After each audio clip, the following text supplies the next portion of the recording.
When you swallow food, it travels through a tube called the esophagus. The esophagus leads into the stomach through a hole in a sheet of muscle called the diaphragm. There's a round muscle at the bottom of the esophagus that works like a valve. The muscle relaxes when you swallow, allowing food to pass into the stomach. Certain cells in your stomach, called proton pumps, release acid to help digest the food. The lining of your stomach protects it from the acid. The esophagus has a different type of lining, which looks like it's made of smooth tiles. The valve is designed to close tightly after you swallow, so nothing comes back into the esophagus. Your diaphragm is also meant to pinch securely around the esophagus, closing off the opening to your stomach.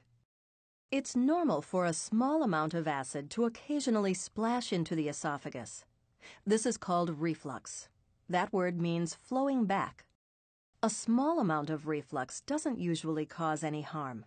But if acid splashes up into the esophagus over and over again for years, the esophagus can be damaged.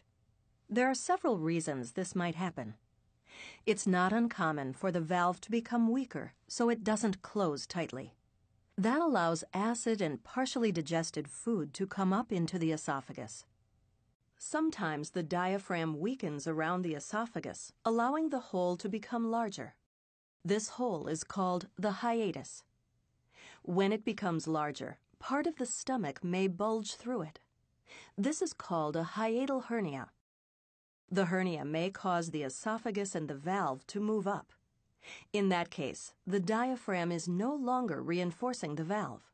That makes it more likely that acid will get into the esophagus.